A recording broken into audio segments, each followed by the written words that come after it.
Welcome to the Lorehounds podcast. We're your guides to distant stars. I'm John, and they had to sedate me to get me to do this podcast. I'm Elysia, ready to karaoke my way through the end of the world. And I'm Marilyn, and singing is my favorite form of language.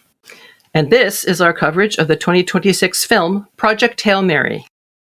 We are going to be starting with some spoiler-free, fresh takes if there's anyone out there who hasn't seen the movie yet, which drops on digital May 12th. So this is, you might question the timing of this podcast. Well, here we go. Please send any feedback you might have to lorehounds@thelorehounds.com. You'll find that and all of our other links in the show notes, including for if you would like to join our subscriber feeds and get ad-free access to everything and extra bonus episodes each month, like Misery. And hearing me and Elysia debate what is a finger food. It's very important. Not sushi. I think sushi, yeah, we ended up ruling it's not a finger food. Really? Because you use utensils normally. Oh, I guess I'm rude. The Japanese would kick me out. It depends on the kind of sushi. See, this is, you got to subscribe if you want more. There we go. I wasn't say part of this discussion. You missed my point of view entirely. I don't care. That's no, Abby backed it up in her comments that there are certain types, kimbap sushi, you can eat with your hands. Oh, well, I have no idea if what Hannaford makes is kimbap or not, but it is delicious, and I love it, and I eat it with my fingers. The kind wrapped in seaweed. Well, it's wrapped in rice in this case. There's seaweed in the middle. Yeah. Are we digressed enough now? Yeah, let's talk about Project Hail Mary here. I'm leaving it in. They're not going to have enough fish in the sea because... There is no sea. Sorry. Spoilers. No, I mean on Earth. Everything's going to die.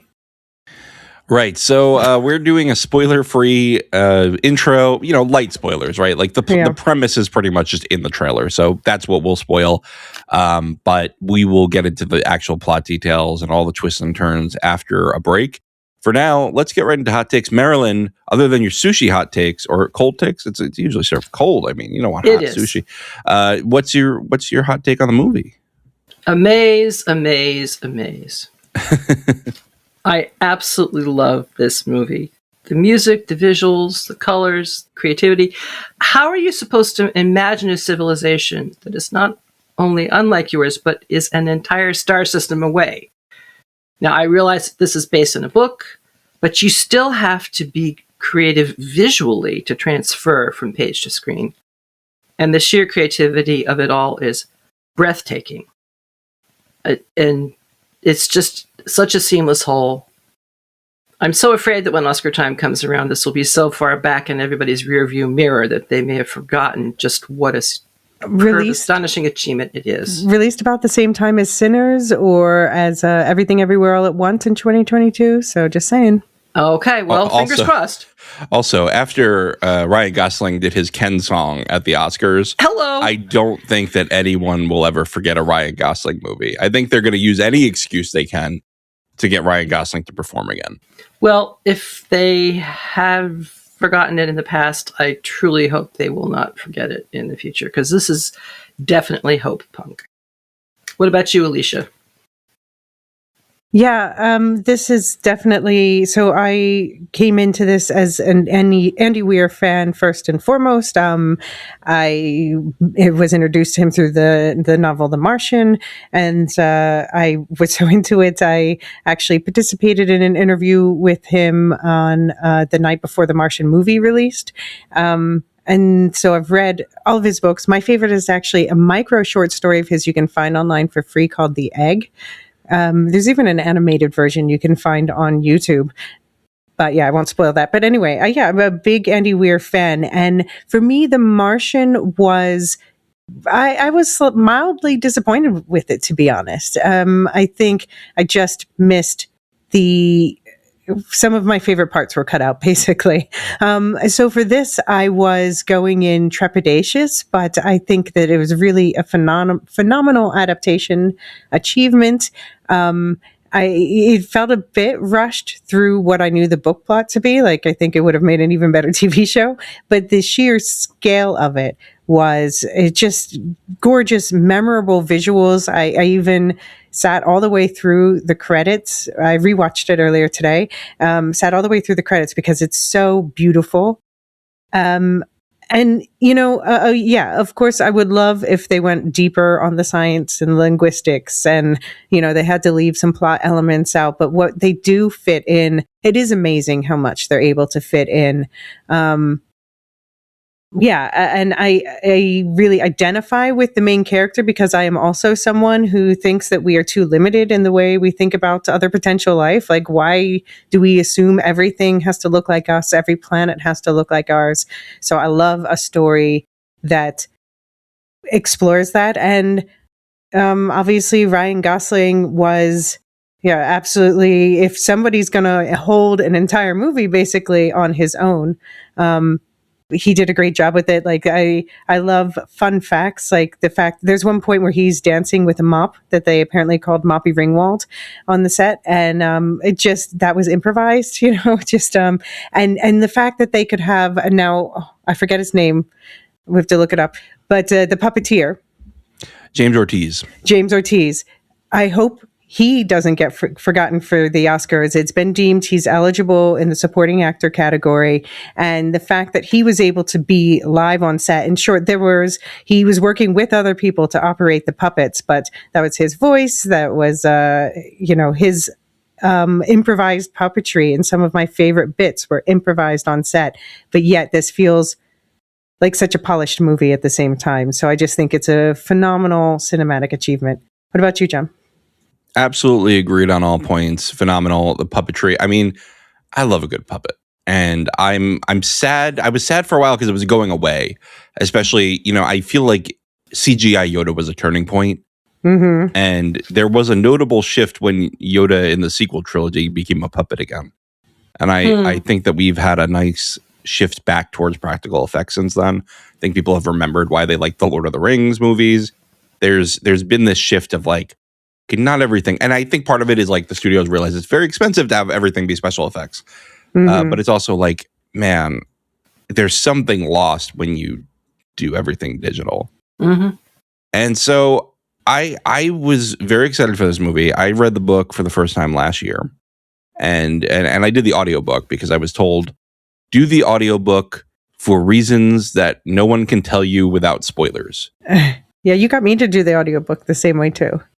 And it's great. It's really great as an audiobook for reasons that I think are clear if you watch the movie.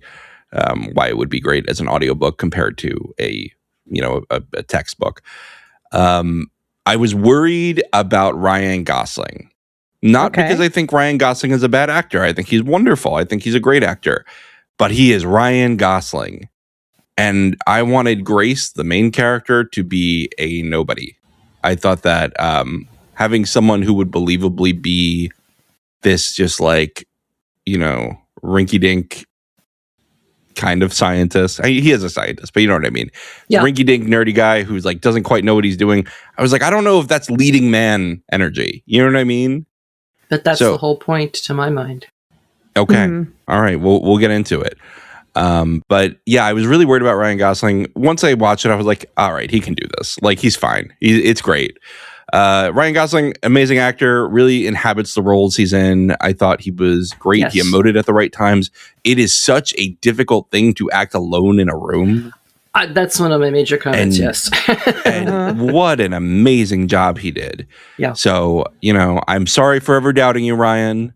Not that you need another accolade. You don't need this random podcaster on top of all your awards. But sorry for doubting you, Ryan. And of course, small cast, but everyone did a great job. Everyone was amazing. From Sandra Hüller. Yeah. Oh man, that's a hard one. Yeah. Really great strat. I believed that was the woman from the book. I did not question at any point. In the book she's Dutch and Sandra Hüller is German, but I think that it was the right choice. A, just because of the casting, and B, she kind of seems German anyway. To be honest, the character. Yeah, I don't want to spoil it to the puppet. Let's not go there. I see what you're saying. I see what you're saying there. And Carl expanding Carl's role was great too. That was Lionel Boyce. Really, really great. Really great. So there were a few cuts from the books that I thought would have been easy to include that I wish they would have kept, but we can get into that when we get into spoilers. For now, I just wanted to say, 10 out of 10 movie for me. I only got the chance to see it once, but I am hoping to see it again now that, as of this publishing of this podcast, not quite when we're recording it, it's going to be available at home. I will be very surprised if anything knocks it off my number one on my top 10 list for this year. Okay. Well, Marilyn, it's the only movie I've watched this year. So well, me too, John, but I'm going to see Sheep Detective next Tuesday, and I kind of don't think it's going to top. I'm sure it will be very pleasant and enjoyable. Okay. People seem to like it. I'm looking forward to watching that one. I'm thinking this one, it's currently number 5 on my list, but I think about the 4 in front of it, and I would definitely not recommend any of them to you. So, well, exactly. I freely admit my sampling years later, limited. So let's get into, some of these spoiler light details. So if you want absolutely no spoilers, I guess pop off now. But right now, I'm just going to give you the from the trailer log line, which is I wrote this. I figured you could summarize this movie pretty quickly. The sun is dying. Ryan Gosling is shot into space to save the world all by himself, or is he? That's the movie, right? Yeah. Pretty much. Yeah. Yeah. So I feel like Andy Weir is so good at simple premise, but executed flawlessly. Mm-hmm. And here we are. Andy Weir, of course, made famous by his book, The Martian. That was adapted earlier. I don't remember the year. I should have written it down. But with Matt Damon, of course, really took me out of the movie when he said, "How do you like them apples?" But you know what? You can't win them all. Well, you know that science the shit out of this is in the book. That famous line from the movie. Oh, really? Mm-hmm. That's from the Martian book, you're saying? Mm-hmm. It's not in the Martian book, but it's the most famous line from the movie. Oh, I see what you're saying. That's funny. And so, as Elysia mentioned earlier, it's now out on paid video on demand the day that you are hearing this. So check it out if you haven't watched it. Production details, we have a few interesting things here. It was written by Drew Goddard, who wrote The Martian, again. World War Z, Netflix's Daredevil, I was surprised to see. And the directors were Phil Lord and Christopher Miller, who are a duo known for 21 Jump Street, the Spider-Verse movies they produced, and they did the Lego movies, I guess. I didn't write that down in here, but I wonder if the Lego movie had some help with how they adapted a certain character. Okay. Oh. I don't know. Thoughts? Starring, as we mentioned, I need to hear more of your thoughts on that. Yeah. Okay. I don't know if I have more, but okay. In what way? I mean, I have none at all because I don't know what you're talking about. Okay. All right. Let's go to the cast. Starring Ryan Gosling, Sandra Hüller, James Ortiz, and Lionel Boyce, with a budget of $248 million gross and a box office of $656 million. And these are old time numbers, These are like pre-pandemic movie numbers, I feel like. Yeah. And ratings and reviews, Rotten Tomatoes, 94%. Woohoo! Metacritic, 77%. Letterboxd, Alicia's favorite, 4.3. Which I is think Elysia, really high. Yeah, you always say anything above a 4 is insane. Yeah. Yeah, no, I mean, anything above a 4 is an exceptional film. And I think the highest I've ever seen is 4.4. And that usually doesn't last long. Wow. Interesting.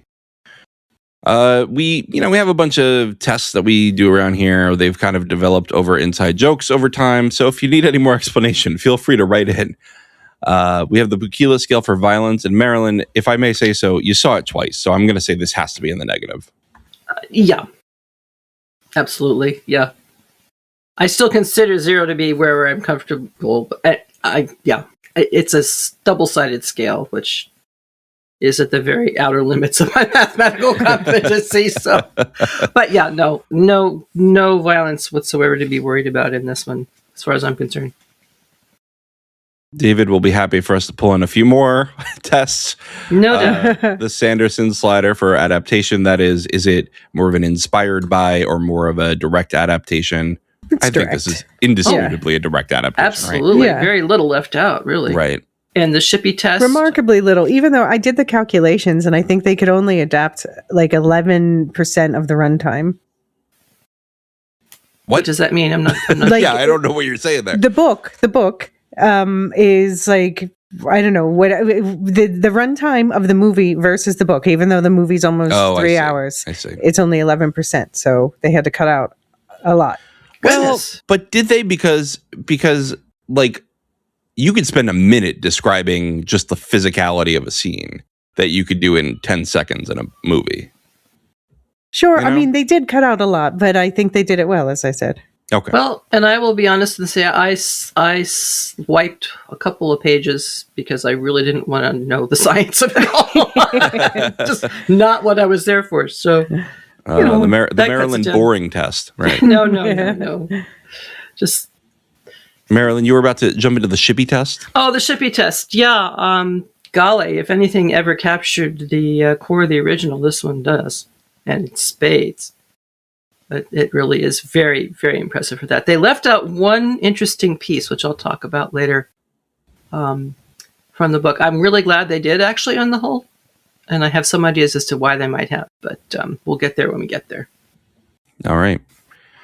I don't know how this perfect film paradox works. I've never figured it out.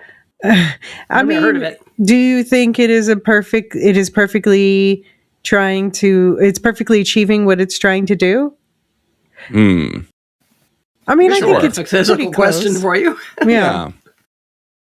Can I answer your question with a question? It's a paradox. Go ahead. You directed at David. And then there was this villain analysis framework. I was like, and this is something that I think is really interesting about this story, and I think is common to Ware's works, right? There's really no villain, right? No traditional villain. There's no antagonist. Well, I guess there's an antagonist, but not a villain. Yeah. Yeah. Gravity is the villain sometimes. and it's like real life. Yeah, exactly. Elysia, we're gonna need your hopepunk analysis. Yeah, I mean, definitely hopepunk. It's only, well, I can't really elaborate upon that too much, can I? Not yet. You will. It's about, but it is ultimately about the world, scientists from the world coming together. That's part of the premise to solve this problem. And, it looks quite bleak, but they're like, we're not giving up. We're going to give it everything we got, and we're going to find a way to survive. Yeah. And that's the story of humanity. Let's take a quick break, come back, and let's lift this spoiler veil, because why not?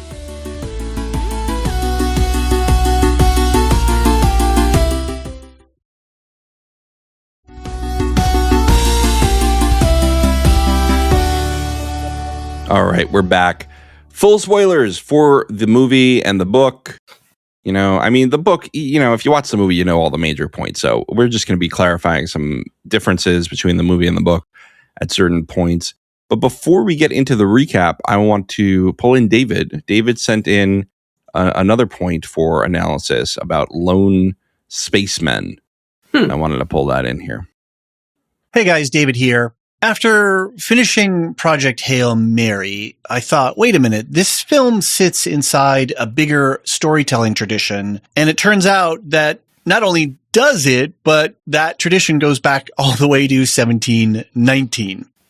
Now, I'm putting together a full essay on that argument, and I'll share that when it's done. But for today, I thought it would be helpful just to have a few other titles as comps, films that are working in the same territory, the lone figure in the void, solving their way through the impossible. I'm calling it the lone spaceman genre. Here's what I think is a defensible starting canon, 11 films in chronological order. Starting off with 2001, A Space Odyssey, 1968. It's the foundational text. Kubrick sets the grammar for everything else that follows. Then we have Silent Running from 1972, one man, his drones, and an ethical problem nobody is there to check him on. Then we go to Solaris, 1972, by Tarkovsky, the metaphysical branch. The horror isn't external, it's grief. Then we go to the absurdist branch, 1974, Dark Star, what isolation actually does to a person over time. Then we have Alien in 1979, the horror branch. and the first of only 2 women in this entire canon. Ripley wins the way everyone on this list wins. She thinks her way through it. Then we have Sunshine from 2007, an engineering procedural, psychological breakdown, and spiritual experience, all 3 layered on top of each other. Then we go to Moon from 2009, maybe the purest modern version of the motif, a man solving a mystery that turns out to be about himself.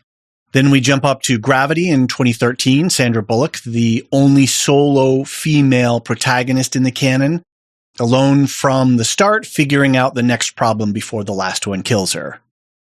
Then we have Interstellar 2014, one pilot, time dilated, alone, testing physics and faith simultaneously.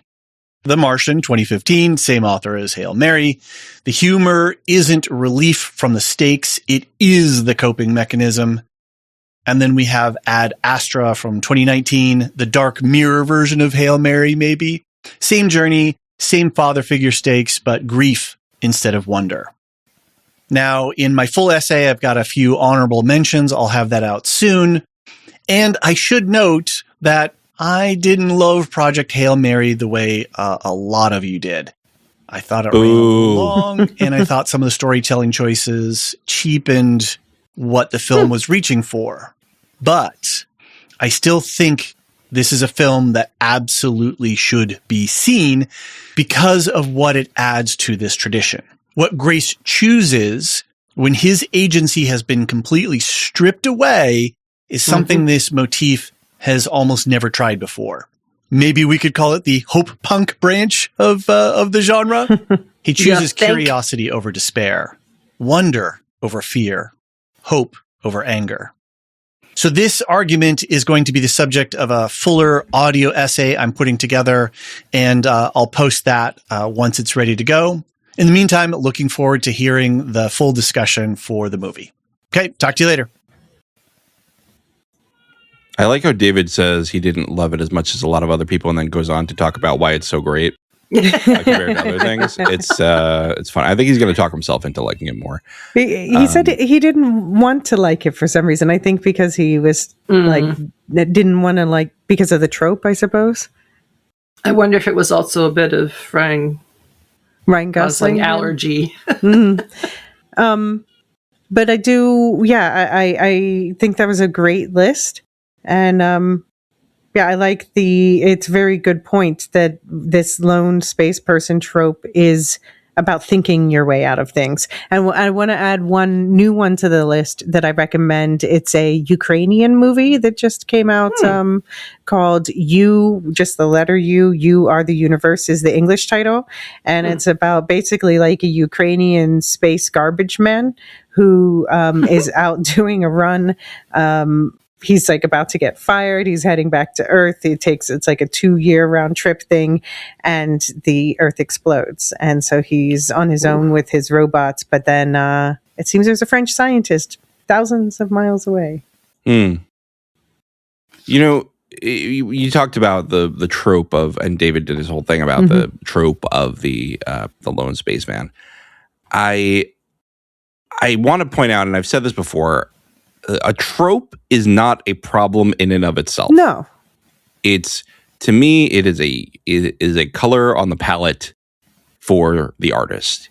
You know, we can't tell stories without shared tropes, right? We can't identify with each other without these familiar points. No story is 100% original.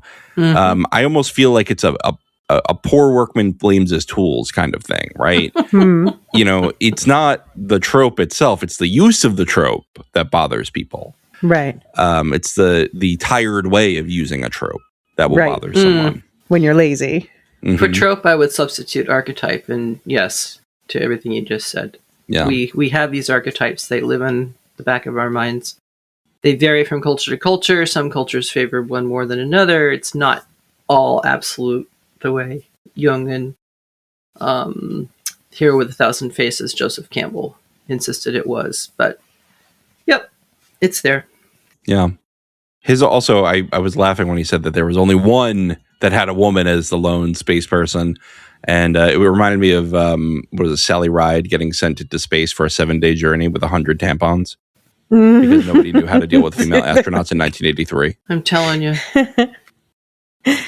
They were like 100's enough, right? And she's like, what? I'm pretty sure we could use that space for other things.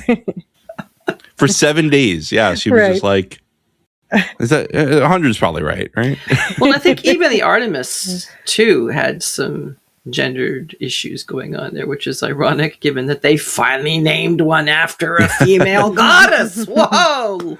Oh gosh, how's that for archetypes and well, balancing the scales a bit?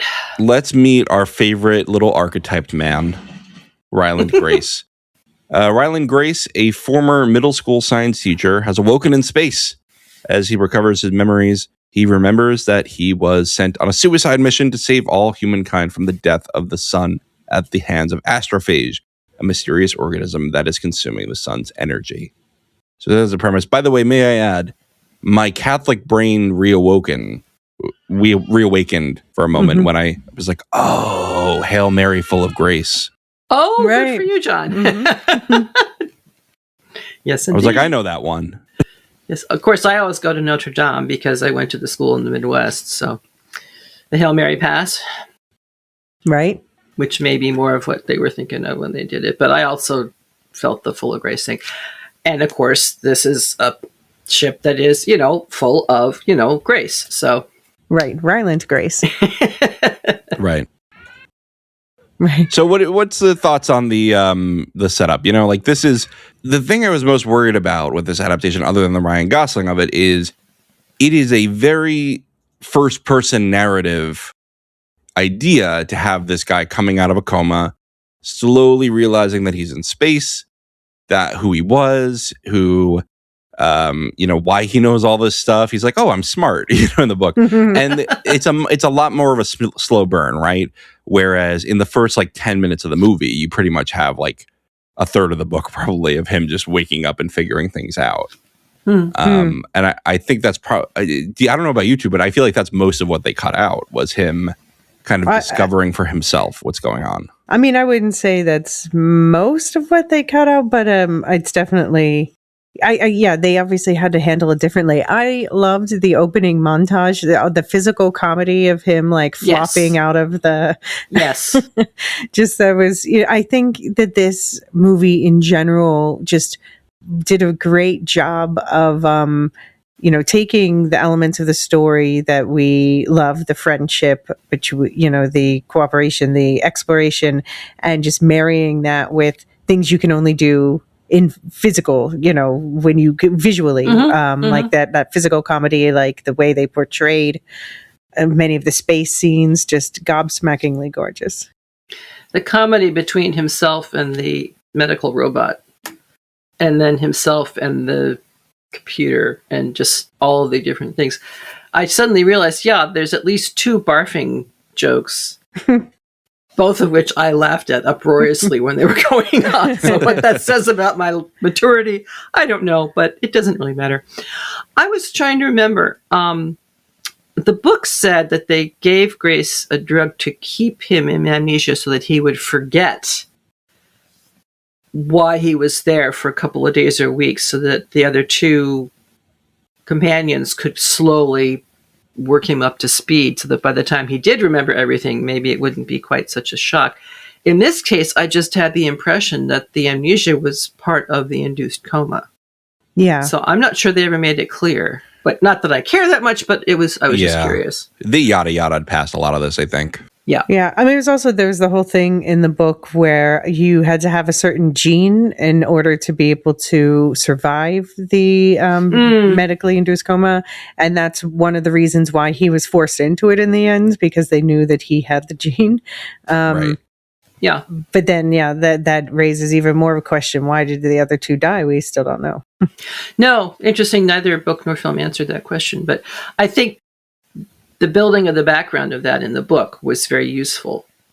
I think in the film, to some degree, viewers might not care that much. We're already there. He's there. He survived. They didn't. Moving on. Yeah. Probably. But I liked it. I mean, it gave that sort of. I liked the context, and clearly the scientific basis was very important to the author in the book, demonstrating again and again. But I think it was more when we got on board ship and Grace was spending, pages and pages making computations and figuring this out. And by that time, I was like, okay, I know this is going to work. So I'm less interested in how you work it out that it's going to work. I just know that it's going to work. So let's go on to the place where it has worked, and we carry on from there. See, I like those parts because that's made for people like me who enjoyed physics in high school and never took it again. And then I never took physics at all. Yeah, I remember this. It was fun. I want to ask you, Marilyn, do you think, since you're well read in this verse, do you think he's the spiritual successor to Asimov in the sci-fi realm, Andy Weir? I'm not qualified to say at this point, John, because I've only read one of his books. I'm going to say I've read his 3 books. I've read them all. I'm going to say no, because he is more... I've read a lot less Asimov than you guys, so take that for what it's worth. But I think that Andy Weir, in the novels, he's less focused on the spiritual, philosophical side than he often is on the character and science side. But that as I say this, I'm thinking about, we'll talk about later, the biggest change I think they made from the thing they took out in the movie is, I guess we can bring it up. Well, I don't know. Maybe we want to save it till the end. But the whole thing about because you're going to forget. You're going to forget. It's in the notes later. Okay. But the whole thing about Antarctica. Yes, exactly. And the Sahara. Right. Yeah. And like I said, that I love his short story, The Egg, which is about, I don't want to spoil it because it's literally like a 5-minute read. But it's about, I think about it all the time on an almost daily basis, just because it's about experiencing everything to become a more full version, a more full person. Well, I think just based upon my obviously limited sample, Asimov spends a lot more time looking at societies. Yeah, you're right.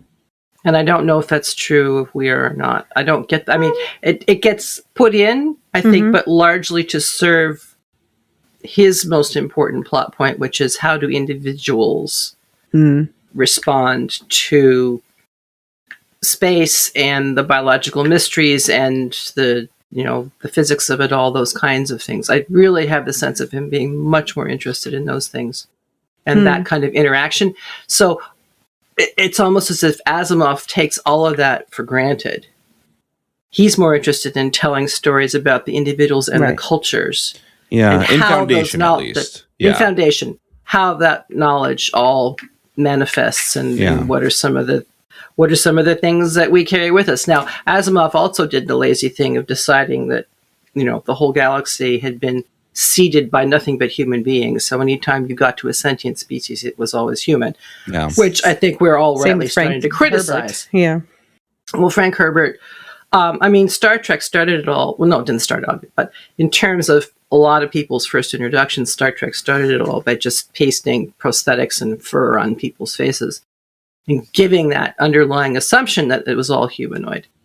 And I understand why they did it from a practical standpoint, but it is not really, could not be really a reflection of how life would develop in other physical environments. Frank Herbert expressly made it only human, but the humans who can evolve away from each other in different direction. Like you think about that Tleilaxu, for those who know that. But he did it to sort of limit the scope of storytelling in this galaxy-wide thing in a way. Yeah. And Asimov will do that too. He'll say, these humans went in this direction, these humans went in that direction. I mean, I'll say the robot books by Asimov are more character focused than the Foundation books. The Foundation books are obviously, that's because grand finale tens of thousands of years chronology going right. Although I'll say I'm on the last Foundation book, and I've spent about 2 books focused right in on this guy I do not like. So I know. So which one are you calling the last one? It's the last one chronologically. So Foundation and Earth. Yeah. Yeah. And I'm just, I'm sick of Trevize. I'll just say it. I think you have every justification for that feeling, John. Don't apologize. Don't apologize to me for it, because I'm with you. I'm absolutely with you. I was saying to Elysia on Second Breakfast, now we're off the rails, but I was saying to Elysia on Second Breakfast, like, I hope they have a good plan for taking very small bits of this and making them more interesting in the show. I mean, I'm sure they do. Yeah. Yeah. I think they know. But it's for this, as far as what Marilyn was saying about the balance of science, I like John, do really enjoy those parts. And so I was like, I gave this 4.5 stars. And the reason it didn't give it 5 stars is like little details, like the fact they weren't following any lab protocols on the ship, or there's at least inconsistently followed. I'm like, oh, I miss those things. But I thought it was an excellent portrayal of zero gravity and astronauts who have been in zero gravity. Because apparently Artemis too, they watched the film before. Yes, I heard that. I heard that. That was fun. And they're like, that's very, him like bumbling around and stuff. That's very accurate. But this also means they're not going to adapt next. The same team is going to adapt Andy Weir's second novel. So the Project Hail Mary's the third, but his second novel, Artemis, this goes back to the community question that we were talking about.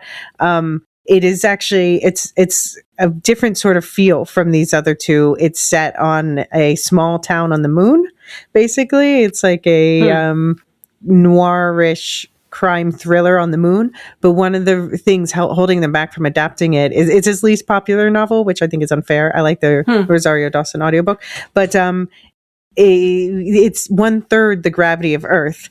And now for this movie, they figured out that problem, so now they can do it. You referenced to the watching him in zero gravity. I loved the way one of his early objections to being chosen. I haven't swum in the pool. I haven't done that. And one of the astronauts said, "Oh, we just do that for the TV interviews." It's just for social media. But I did enjoy how they depicted the whole thing, both in the film and in the book. That was one of the things that I did enjoy, was his process. I like his process of figuring things out in the book. Yeah. We see him doing stuff to make it work in the film, but I enjoy being in his mind for that part. I just don't enjoy it when he whips out the hand calculator or his version of that and starts calculating stuff on it. Oh, we all like our food at different spice levels. I get it. I love the science stuff. I think the curiosity of Ryland Grace is the key to his character, right? Absolutely. I've got a whole paragraph on that down below. That's what grounds this whole movie. Yes. Is just his sense of wonder. Almost childlike, but you get this sense of, this is something explored in the novel Pure and Essay. I don't know if either of you have read it either.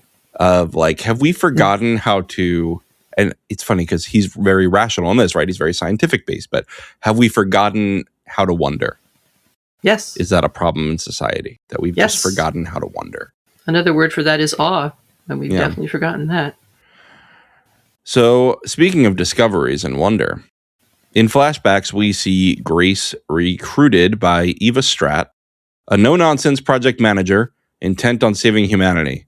Impressed with his paper on non-water life possibilities, she allows him to work on the astrophage. When Grace figures out how to reproduce astrophage with the help of Carl, he gets fully looped in onto the project. He breeds enough of the organism to act as a fuel for a ship that will become known as the Hail Mary, and he helps train the astronauts who will be aboard. So what do you think of, this was a nonlinear story, right? We were doing a lot of flashbacks here. I thought that was an excellent device, because it's almost as if we're living visually through the screen, him remembering bits and pieces and putting it together, which is in effect also what happens in the book. But it's a much less lumpy process, perhaps, or it's a much more elegant process in the film than it is in the book. I do, because like you keep flipping back and forth, and whereas this is all happening more organically to me somehow, but maybe that's just visual versus textual. I don't know. I think it felt more like a driving mystery in the book Whereas in the movie, it just felt like, we're editing together two timelines. Yeah.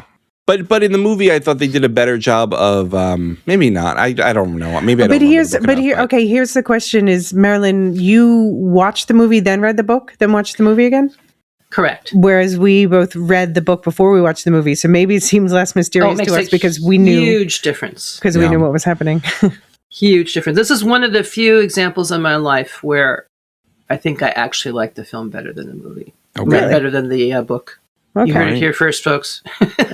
Well, what I was going to say is I thought that they did a really good job in the movie, especially of making the flashbacks sit nicely tonally, explore the same themes as what was happening in the present. Exactly. And that's why it worked really well. That felt more aligned, I thought, in the movie. But again, it's been about a year since I read the book. I could just be misremembering things. But they did a really great job of that. It really sang the way that they aligned these pipes.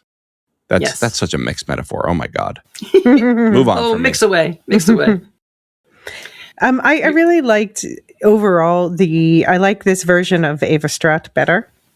Even if the film version? Yeah, the film version, even if she's not Dutch. But she's like, she's very serious. She's very focused still, but there's still, you see a bit more of her softer side. You see a bit more kindness from her, but there's like, you see her in the beginning. He says, it took like 200 years to figure out how bacteria worked. Please do it faster. That was really funny.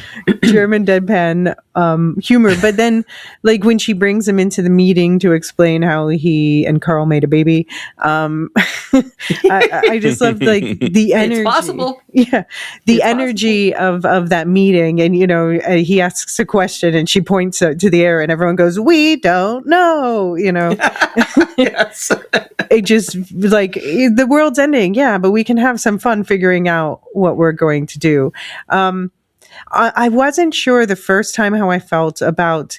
I don't know if you guys agree, particularly John, since you're also book first. Do you think Ryland came across as more bumbling in the movie version versus the book? No, I thought he was pretty bumbling in the book too. Okay. I found him pretty. That's why I didn't want Ryan Gosling at first, because I thought Ryan Gosling would be too cool for school compared to. You saw Barbie, right? Yeah, but like, I don't know. He's still got Riz, right? Like, even when he's in Barbie, he's got some Riz going on. And I didn't want to lose that, the clumsiness of Ryland Grace. I just like the fact that you used that expression, John, because he was absolutely every bit as much cool as he needed to be for school. Yeah. And to my mind, that was the whole point of why he could succeed at this. But I'd have that more later on down. I liked Stratt in the film much better than in the book. I think in part because, again, visual medium, I at least could see the cost it was to her to have to make the decision she was making, to have that absolute, stone front. We don't have time for emotional feeling. I mean, yes, we try to accommodate them when we can, but we just don't have time. And wow, that's got to be hard because of the amount of misery and frustration and whatever that she knows she's causing. And then, of course, when she eventually has to literally drug Grace and stuff him on the ship, she knows how horrible a betrayal that's going to feel to him. And to have her sing in the karaoke, I thought was wonderful. Mm-hmm. I really liked that. Yeah. I'd hoped the book would talk more about the background of that, but of course the book Stratt just was not that. And the fact that she sang in a choir, I mean, these little humanizing details, I think, were really important. Because otherwise, she's just someone you love to hate. I mean, that was apparently, that was obviously an addition from the book, but that was something where like Ryan Gosling found out that this was true of Sandra Hüller in real life. And so they worked it into the film. And she said, fine, but only if I can do Sign of the Times, Harry Styles' song, which is just the perfect song for it. It sounds the lyrics and the tone of it are absolutely perfect. And I like how they show, like in the book, there's rumors that the two of them are sleeping together, which they don't seem to be. But here, instead of just like the gossip like that, you see there's a chemistry between them where you think in another life, yeah, maybe they could have been a power couple in science, you know. And I did find it interesting in the book when could have done their taxes together. All of the people done their taxes. And when laundry. all the other people said to Grace, well, we want you to bring it to her because she likes you. And Grace says, are you kidding me? Where did you get that notion? Because they're observing it all. They see the nuances that both of them in the middle of it are not necessarily going to see.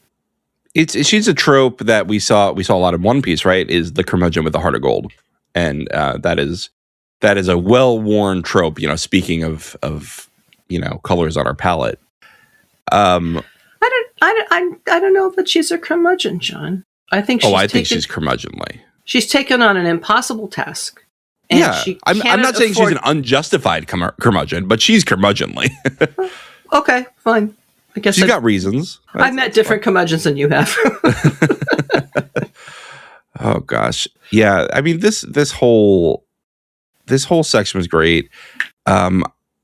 The part that made me angry was that they got rid of the part where the whole reason she found him, right? I was surprised because they brought in the reason that she found him, which was he wrote the paper and defended it on non-water life being possible. They never referenced that Rocky was non-water life, right? Which is in the book. And he's like, holy shit, I'm right. I was right all along. Non-water life is possible.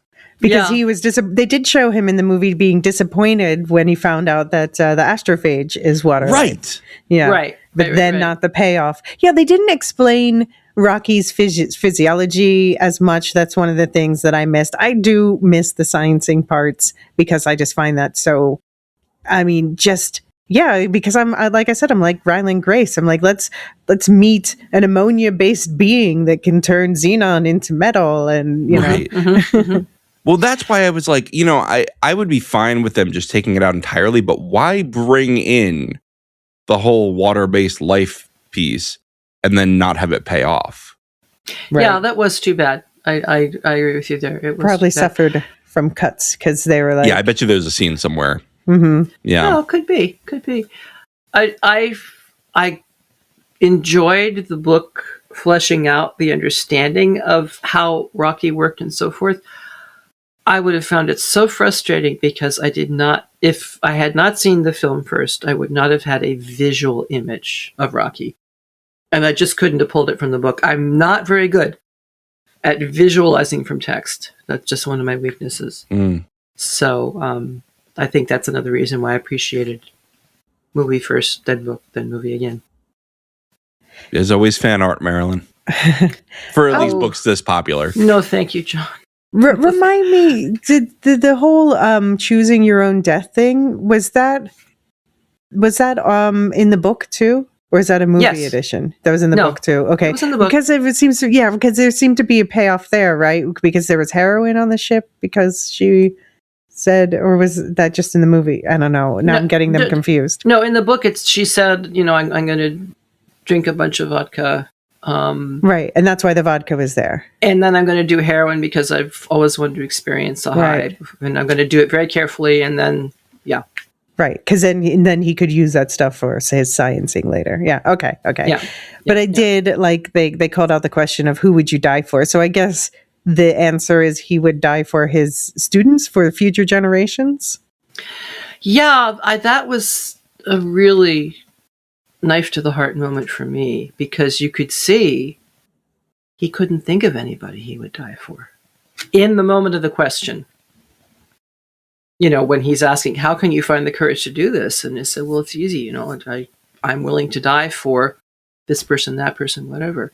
And when Strat is putting it to him that you're going to be the substitute, she says, you know, you're alone, you don't have a family, you don't even have a dog. Mm-hmm. And that was another stab to the heart. I'm thinking, holy cow, this guy, you know, for whatever reasons, she calls him a coward later on. All right, maybe it's because he's too afraid to whatever, but still. But that becomes very, very important, of course, as the plot develops.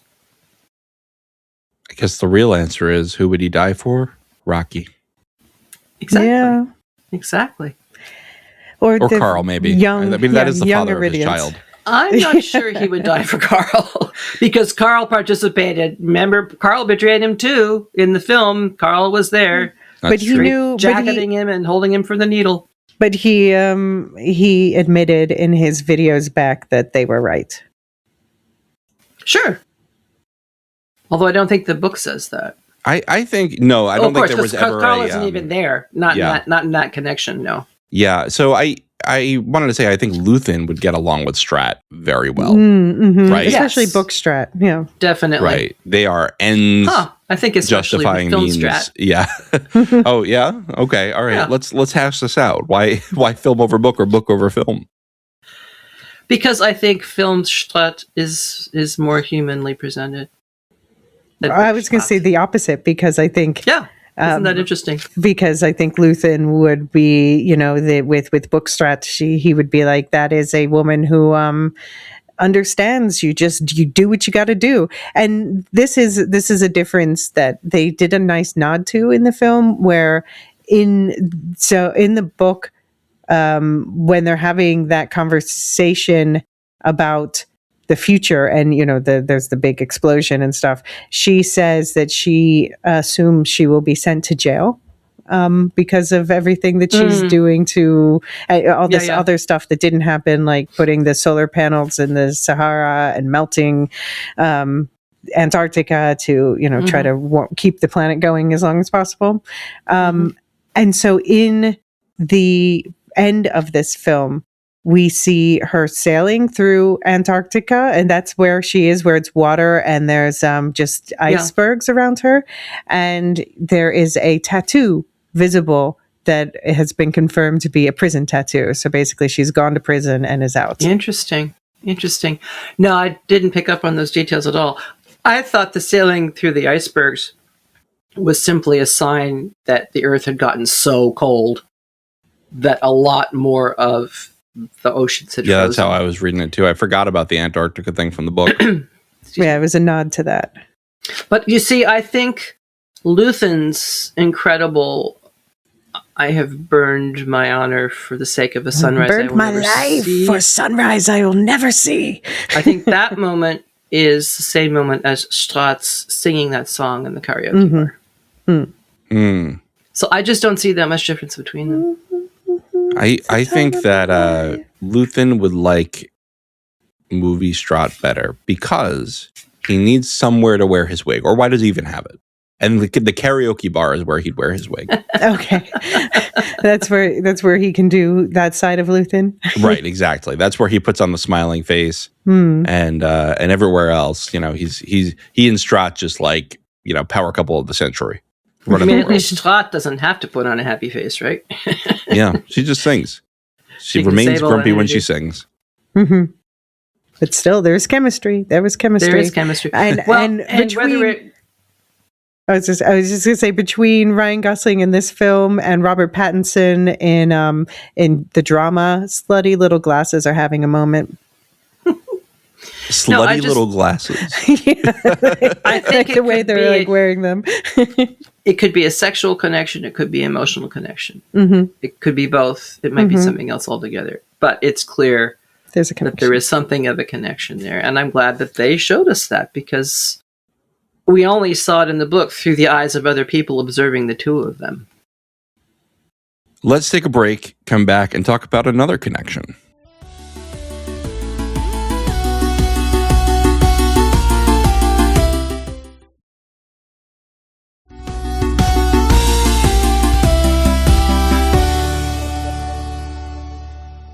We're back and ready to talk about a new friend. Grace realizes he is not alone. After some clumsy communication with an alien ship, he finally links up with Rocky, an alien from Erid, made of xenon or xenonite. Grace works out a language intermediary tool and the pair learn to communicate and work together. Finally, they come up with a plan to collect some of the astrophage stream from its migration pattern. Grace almost dies in the effort, but Rocky sacrifices himself to save Grace. Thinking Rocky dead, Grace continues to work on astrophage and discovers Talmeba, another organism that preys on astrophage and keeps it from depleting the star. Rocky gives Grace enough astrophage to get home. I guess I should have reversed the Rocky giving Grace the astrophage. Yes, and Rocky's not made of xenon, but his ship is. Oh, you're right. What is he made of? He's like ammonia? Yeah, his atmosphere. All his stuff is made of xenon. Yeah. All right. Well, inaccuracies aside, this is Elysia. This was, of course, your gateway. You said you wanted some time to talk about language systems. Oh, okay, sure, yeah. Well, I love, first of all, just like the blip A detected, and then it's like this ship that dwarfs his own, and then blip B, and it's just like this little canister. Like, I think, is this where AI is? You can't discern between the sides of these things. Anyway. It could be. Yeah, but I like how they handled the language, the linguistics part, particularly in the book. I am on record as bitching about how the Fantastic Four movie last year did it. Really rubbed me the wrong way. Obviously, the prime example of doing it well is Arrival, the Villeneuve movie, based on the short story. And this is more toward that. And they do like, they could have gone deeper in the book. Like there is, I have the impression Rocky understands Ryland right away in the movie, which doesn't make sense. Yeah, I got that too. But then, in the book, that's certainly not the case. They spend a lot more time on the back and forth and learning each other's language so that it is the same as in the movie. By the end of it, Ryland doesn't even need the translator by the end. He just understands. But I just think, here you see the way you have to decode a language if you don't have anything in common is, he figures out like, okay, numbers, we all count things, right? So let's start there. We have time. How do we compare our time? And just these logic things. It's not like, I once heard a phrase of this alien language and now I understand the entire language in 27 others, like in Fantastic Four. So I just really appreciate, it's one of the things I felt was sped up for the movie, but I just overall really appreciate how it's handled because linguistics is cool and fun. And it was so fun they got Meryl Streep to even record a test voice too. Oh, okay. That's fun. Although it was the puppeteer's voice. What's his name again, John? Otis? Ortiz was his last name. James Ortiz. James Ortiz, right. To remember it. He's got very floofy hair. I like his hair. I'm jealous. It was pretty astonishing in one picture I saw. So, I haven't looked him up. It's like he does have floofy. Good for him. Yeah. That's like anime hair. With that flame coming out of his head. Yeah, it's going for it. And he works the silver. Wow, good for him. Yeah. No, it's a good look. It's a good look. All right. But I love the entire like Rocky and Grace getting to know each other and like the jokes about it and like how in psychology many studies show people do engender liking by subconsciously mirroring each other. So just having those extended things of where they are mirroring each other to breed liking. But then also the misunderstandings, like where he's tapping and he's like, tap, tap, tap, tap. Oh, you're pointing. Oh, I'm sorry. I love when he says in the video later, and if I can't understand what he's saying, which is most of the time, he puts on a little puppet show for me and my tiny brain. And you know what? I don't mind it. Yeah, he was funny. I appreciated all their humor. I wasn't happy that they got rid of the jazz hands, really. Like they did it. Oh yeah, a little bit, not as much. They did it kind of once, but like that was Rocky's happy. That was his amaze in the book. And I really loved the jazz. I wanted to see Ryan Gosling be like jazz hands half the time. Yeah. Yeah. And he did do his famous Ken pose, which got pointed out prior to the opening of the film. He said, Ken is everywhere in the universe. I can't remember what it said. And Rocky responded. Rocky mimicked. I liked that just in the story in general, and again, this is something that's more in the book than in the movie, but just how they, as you were bringing up earlier, John, they acknowledge, especially in the book, how Rocky's from a different atmosphere, different gravity, just a completely different kind of being. And however smart Rocky is, Iridians just don't have complete information. Like he just didn't know, his people didn't know about radiation in space because they just didn't have any reason to figure that out like we do here on Earth. And so it just shows even the ultra intelligent have blind spots, which is why diverse perspectives working together come up with stronger solutions, because you're able to consider more possibilities. It's a good point.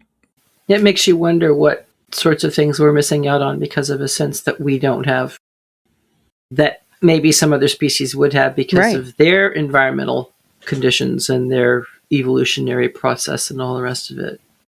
We can't seem to uniformly accept our own science at this point, so I don't know. I don't know if we're ready for alien science. Well, that gets into the whole territory of brains, doesn't it? Cognition and logic and so forth. Ostensibly brains.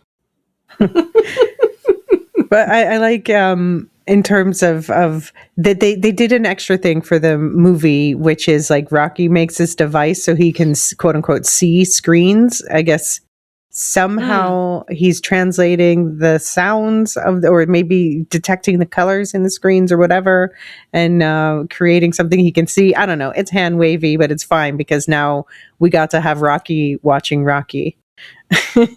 And one of the exchanges in this mental health note, or the don't go crazy room, or whatever they call it, one of the exchanges that was improvised was when he's talking about his ex-wife and he said, now she's with Mark, and he said, Rocky hate Mark. That was completely made up on the spot.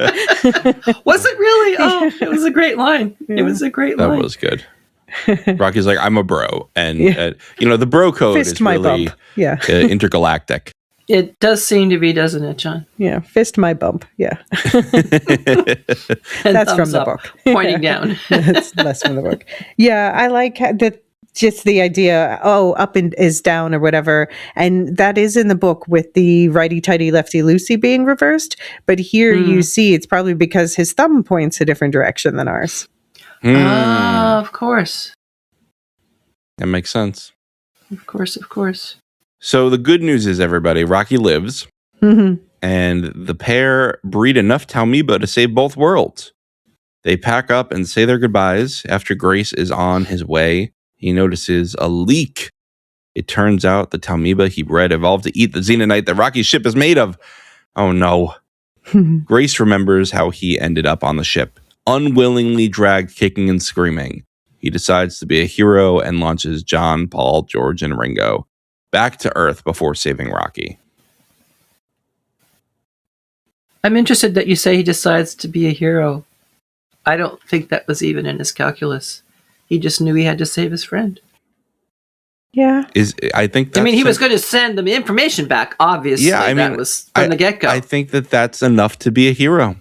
Just to save one person, right? Fair enough. What more do you need? I appreciated, I think the book's dedicated to John, Paul, George, and Ringo, right? Yes. Which is I loved that. I loved that whole reference when it first said, Beatles. Yes, I get it. What makes me laugh is, it's the Hail Mary full of grace. You're doing all this like Catholic imagery, right? And then they start with John, Paul, and you're like, okay, Luke and Mark. No. Paul and George and Ringo. Different group of saints there we're talking about. Yes. Right, exactly. And so that always cracked me up. You're saving the world, and they're like, religion? No, Beatles. They spend a little more time on those in the book.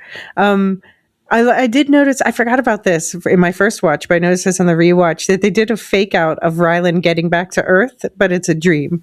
And then he's woken up by contaminant detected. Huh. No, I've completely forgotten that. Even with two watchings. Yeah, it looks like he's landed on Earth and then he's woken up. It's like, that was a dream. It looks like, yeah. Well, we have a happy ending. Earth was saved by the efforts of Grace, and Strat smiles as she watches recordings of Grace and Rocky being buffoons. On Erid, Grace has found happiness in an artificial Earth habitat given to him by the Iridians. I think in the book they specify that Adrian made it, right? Yes, but they Adrian's don't name do comes that up. in the movie. And then he teaches a class of science to Iridian children. Though I think that They Adrian do say is in Adrian. charge of the ocean temperature. Yeah, exactly. They say that in the movie. Yeah. Oh, okay. Yeah. Well, Yeah, I love how we see the colors of the stone on the planet and how they match Rocky's own colors. Mm-hmm. Because those were two of my favorite shades, the sort of teal color and I can't remember what the reddish sort of color was, but I really appreciated that. And also, this is going back a little bit, but I loved how Grace eventually takes to calling the ship's computer Mary. Yeah. mhm. I thought that was funny. I think in the book he leaves it a little open-ended, right? He's like, maybe I will go back to Earth one day. And That's right. And I have a question about that, but later on. Yeah, he hears. I mean, in the book, they like have detected that the Earth's sun has brightened again, so he knows something worked. Right. Mm-hmm. I kind of thought that was just sort of the musings of an old man, though, because they emphasize how relativity and heavier gravity have really turned him into a 76-year-old man. And, he's got arthritis and he walks with a cane. And I thought he just lived there that long because it takes so long to travel, too. Listen, it's a movie. Ryan Gosling stays hot. Everyone go Forever. home. Well, that's the thing. That's what they do, isn't it? But again, I have thoughts on that, which we will get to when we get to that point. Yeah. Well, we're at that point. So what do you want to talk about? You don't want to talk about cinematography, special effects? I feel like we kind of weaved it in and out, right? I mean, Beautiful. Yeah, it was great. Great practical lovely, effects, gorgeous. great special effects. Yeah. I have no knowledge in that area. I just sat back and enjoyed the visual feast. Mhm. And the oral feast. The music was terrific. Yes, yes. Absolutely terrific. Well, David forgot to include any cinematography or special effects in his voicemail, and so therefore our expert has signed off. Just wait until he takes that Signum class. Hmm. We won't be able to stop him. All over it. He'll be unstoppable. He will be unstoppable. Galactus will never be defeated. Okay, so themes and ideas. Yeah, I got a pretty mega one to throw at you. I want to hear it, Marilyn. It won't surprise you in the slightest. This was at my second viewing, and I recognized some basic Tolkien themes revised for the 21st century. Put a quarter in the Tolkien jar. There you go. The need for peoples from different places to come together to solve problems. I mean, that's a pretty basic there. But this time we're coming from, if not opposite sides of the galaxy, then certainly, from galactic distance. The unlikeliest hero being the one who managed to overcome their own shortcomings and save the world. I mean, we're not given much of Rocky's side of how he is in his culture and, his community and so on and so on. But, of course, we do see it from Grace. And my initial thoughts, I can see some of Frodo and Grace because he's the very reluctant hero. Whereas Sam is all, yeah, I want to go see the elves. Yeah, I want to do this and that. And Rocky is just so full of this very rambunctious joy that reminds me more of Sam than of Frodo. Besides, Rocky rescues Grace at near death to himself. He comes up with solutions and he inspires hope. And the famous line from Gandalf, "This quest may be attempted by the weak with as much hope as the strong. Yet such is oft the course of deeds that move the wheels of the world or the galaxy. Small hands do them because they must, while the eyes of the great are elsewhere." Who's the great in this? Just the world leaders and whatnot? They're just trying to contain the tragedy or contain, the carnage.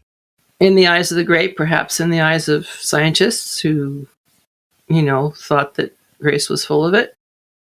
And, trained astronauts and cosmonauts. And I feel there's a very specific reason why Grace works for this whole project, which I think I have in a next line down. I do. This is the next big theme here. From a human perspective, and of course I can't speak for the Iridians, but that's okay. A 5th grade science teacher is absolutely the perfect one to be present on this mission. Not the trained scientists, not the trained astronomers, because you have to be able to think outside all the boxes. And this ground level enthusiasm and the humor and the creativity, but most of all, the ability to respond to the unexpected. Perfect qualities for a 5th grade teacher. 5th graders are starting to assert independence, but they're also willing to go with you if you can get their attention. So once you get over the initial shock and terror of the circumstances, you could propose a problem like a Petrova line to a PhD scientist whose métier is a 5th grade classroom. And they can solve it because they don't think in the usual ways. And this is not a usual problem, so that's exactly what we need.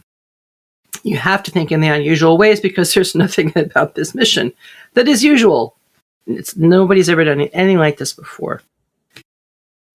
And I think this is why Dr. Stott stuck with Grace from the beginning.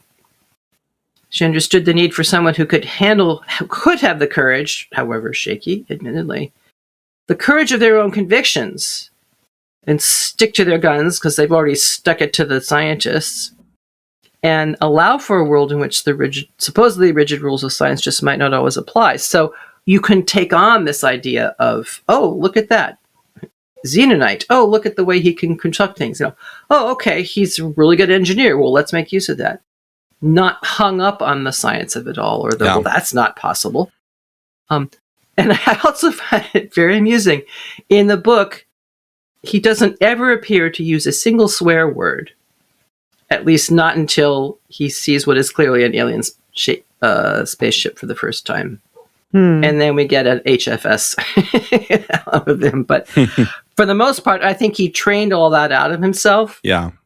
So that he could teach 12 and 13-year-olds 5 days a week throughout a school year and not in the book he's like making fun of himself in the book too. He's like, this is the way I talk, what's wrong with me? right exactly. Where did I get this? There was such a good joke that was in the book that Maya and I talked about when we were kind of listening to it at the audiobook at the same time separately, and there was a great joke where he goes, hold on, I can remember that I don't have kids, but I really like kids. Oh no. Oh no. Oh no. Oh wait, I'm a teacher. Oh, thank God. Such a good moment of humor. Yes, definitely. And you had the whole question of the lack of a villain. Mm-hmm. You could see Grace as one of the most awful villains because he's a coward. For some people, that's the worst villainy of all. Particularly perhaps in a military context or in a astronomer context. He's a coward. He's a failure in the eyes of many, including himself.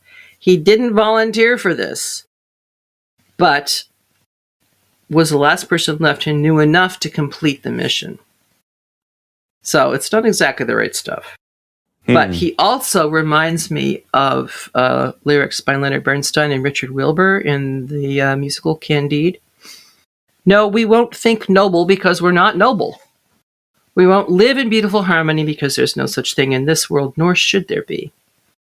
Which right away makes me think of the Aino Lindale, where the Valar are singing the world into being, and there is a dissonant Vala. And it's all woven into the song. I'm sure that won't be a huge problem later.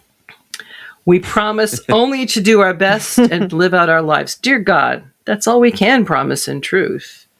And this is lead up to his marriage proposal. And he sings, you've been a fool and so have I.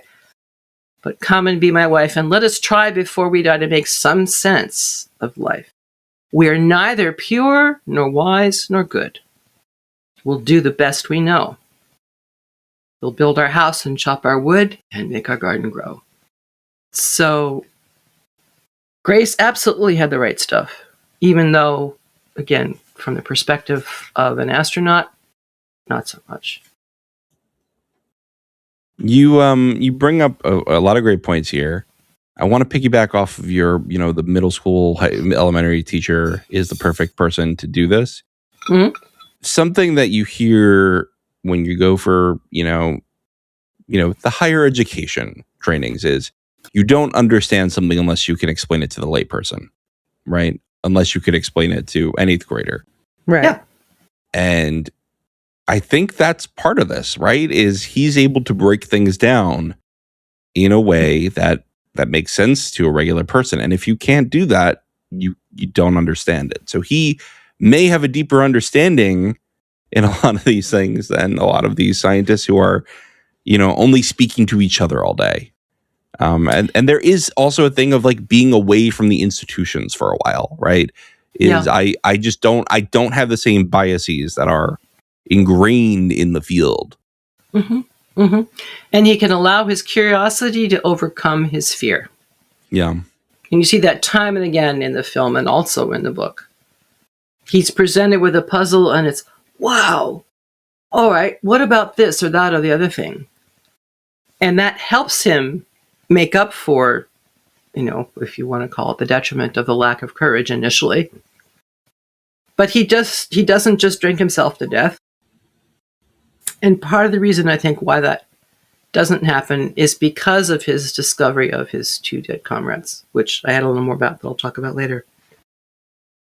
Yeah, I mean, I think that the way they handled the idea of Ryland Grace being a coward, perhaps that was improved in the film versus the book because you see more evidence of it. It's not just the fact he had to be drugged and bundled off to do this thing, but also we see like when he first encounters Rocky's ship, he tries running away at first. He doesn't want to go on that first spacewalk to catch the canister. He's afraid to take off his helmet, even though Rocky's telling him it's oxygen in there. But what I love is that we see he always pushes through that fear to do the thing. And for me, that is like a lack of fear is stupidity. Acknowledging fear and deciding to do what you think is the right thing anyway is true bravery to me. And that is what we see evidence of, and to the point where at the end, when there's even less hesitation in the movie than in the book, and of course there's less room for it. But at the end, when he realizes, I either can go home or I can save Rocky's life, he's like, well, guess I'm going back to save Rocky's life. No question. There's no running away then. Yeah. That's my boy. And I like also, as far as a theme, just the ingenuity of the writing, showing the ingenuity of humanity and problems, like Astrophage. It's a potentially world, galaxy ending problem. But then they also realize, but we can also use it to our advantage as fuel. We can make the problem part of the solution, but that doesn't mean that we should forget how dangerous it is, as that big kaboom tells us when there's too much. It's really interesting, right, that they don't have dissonance among the world leaders on this. Oh, that's the biggest fantasy piece as far as I'm concerned. Think so too. Where is totally, if you want to criticize Asimov for not focusing on people enough, I would criticize Ware for being a bit unrealistic about how societies work, right? Like, this is not how this would go. But I think that's also why Ava is a bit more of a bitch in the book. When she goes, I represent all of them, like, I guarantee you we had a world-ending threat and nobody would be representing all of them. Mm-hmm.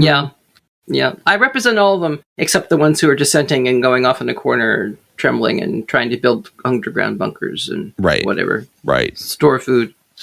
She does recognize, I think, both in the film and in the book, that the biggest problem is going to be food. And that's when whatever cooperation there might have been before is going to break down. Yeah. And I don't think she's wrong. Well, I think that's, and this is a good segue here, I think that this is where it gets into hopepunk, right? Because this is the story of an apocalyptic event in an extremely hopeful fantasy where everyone comes together and does the best thing humans do and come together and solve problems. Yes. That's why it was hopepunk.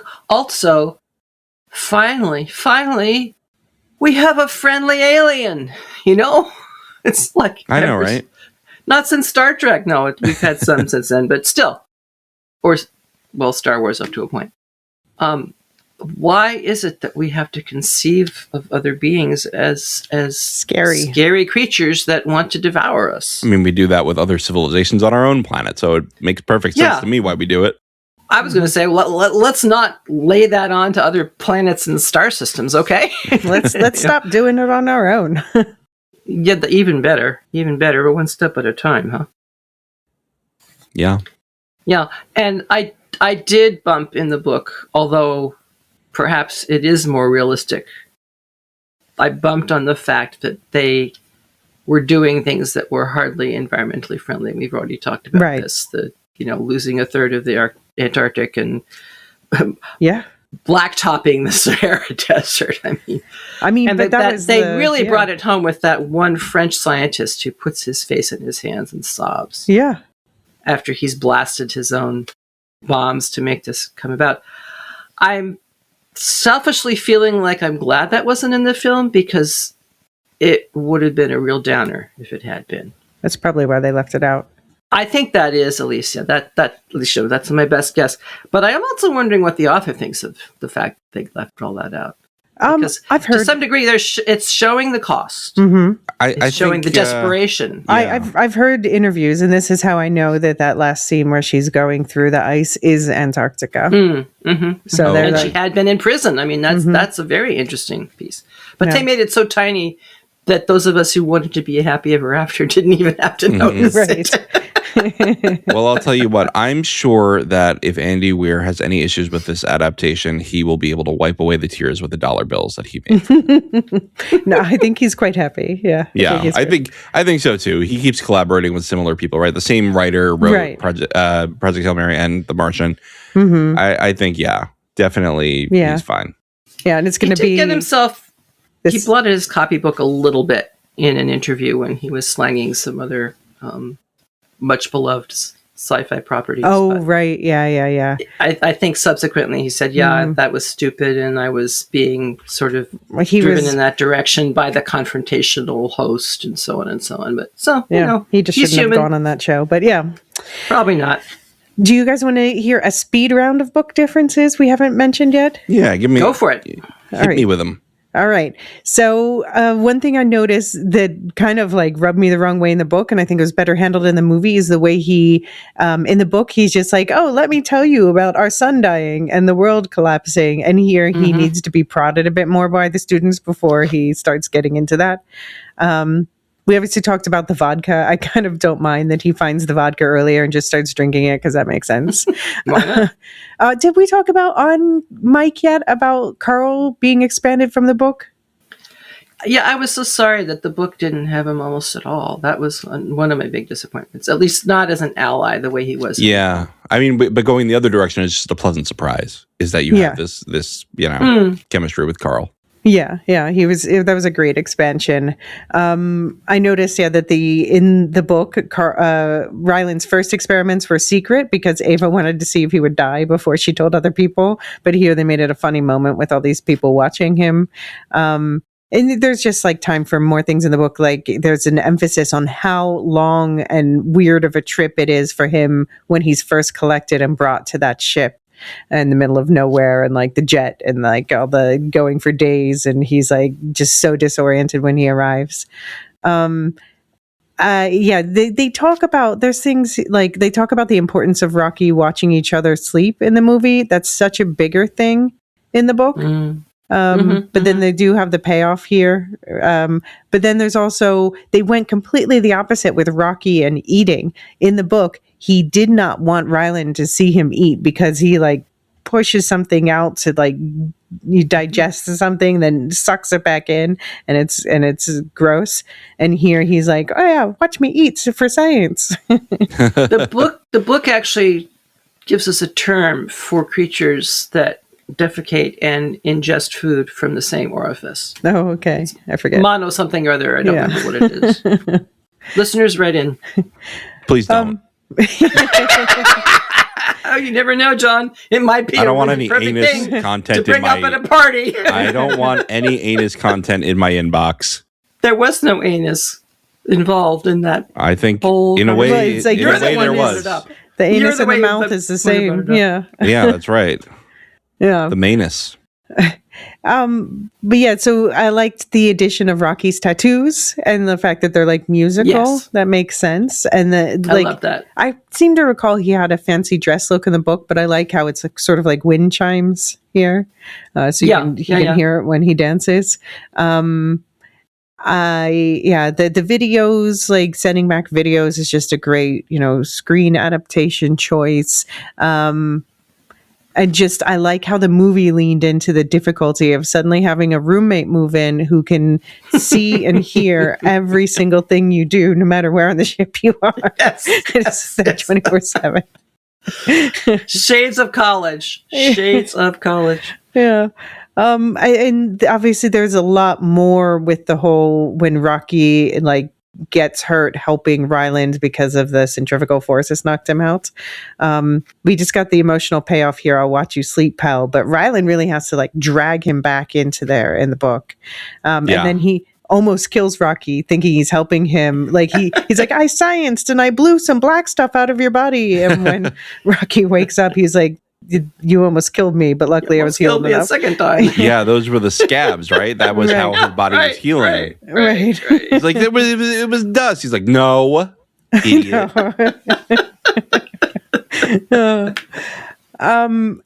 But then they have here Rocky is sleeping through the whole Talmiba project, whereas that's a long-term thing they're working on for ages to breed the right Talmiba to bring back. But then of course you have more emphasis in the book that the breeding of that is why it can, because they're doing it in the xenonite containers, it learns to infest xenonite. So here in the movie with Ryland doing that, it's too close. Ryland doing that all by himself. It almost feels like he's more at fault for what happens to Rocky's ship afterward. But in this version, Ryland gets to see Rocky's ship because he was really sad he didn't get to see it before they parted ways in the book. I love that. Shades of Close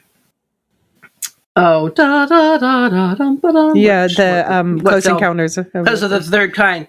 That when they brought it back to theaters again, they deliberately added an extra few minutes of the hero walking in and looking around the alien spaceship in awe, and then they cut back to the regular thing. So I thought of that when they were doing that. Oh, and that reminds me, he actually sings that melody in the movie. He's trying to meet Rocky. One of many cultural references, which I loved. And then the last difference I'll shout out is that I guess I understand why they left it out, but I kind of really like this in the book when he goes back to Elysia, and they're trying to make food that he can eat. And so they end up cloning his muscles and just growing muscle so that he can eat. He says, I eat one me burger a day and it's delicious. I am delicious. I knock against that far more hard than John does against the mono, whatever it is. Can I just say I adored the incredible humor? I mean, we had the one barf that we introduced to him when he's barfing after being removed from all the tubes and things, but then coming off the Air Force jet, and he's vomiting into the bottom opening of an orange cone. And all I could think was, don't those orange cones usually have a hole at, both ends? Is this really solving the problem here? And I also cried at least 5 or 6 times. The first time Rocky held up the model that he made of Grace, I couldn't help it. I just said yes. For his tiny brain. No, but this is the connection between two species. And what do? We use symbols and we use models. And Funko Pops. And somehow it works. Somehow it works. That was just amazing. And then, of course, the first time after his injuries, we see Rocky's fingers start to tap on the side of it. Oh, yes, we knew he had to be alive, but still, he's alive. He's alive. He's alive. Yeah, I, too, was so impressed with Gosling's solo acting. And acting with a puppet. I'm not sure you could hear the responses, although you said, I think, Elysia, you said something about they were live in the room. The puppeteer was, yeah. So that was pretty amazing. Yeah, I think that was key to making this work. And then looking at the figure of Rocky overall, my first thought was Star Trek: The Devil in the Dark. And then the sounds that Rocky makes, the tribble noises and cats purring. And then he also uses the E.T. music. I mean, deftly pulling in all these different cultural references from different films and whatnot, TV series. I really enjoyed that they were doing that. And then, of course, there's his improvised memorial for the two dead comrades who we can't even remember at that point. But it's just such a human instinct. But she had an epic photo of climbing into the Kremlin? I don't know. Right. But you see, I think in the books, I don't think they mentioned the photos. Mm-mm. And I was really not happy with that. Granted, okay, visual medium films, but still, all you have to do is show a couple of photos. And even before you know who the heck these people were, you are connecting with them and weeping. How are you supposed to construct a memorial for people you don't even know or remember? But he does it. He does it. It was so lovely that they had those photos in their boxes. And so you could send the bodies into space with those personal references as a form of recognition that these were unique individuals and they had these lives. It reminded me very much of the ritual phase, go forth into the world. Although in this case, the world is the entire galaxy.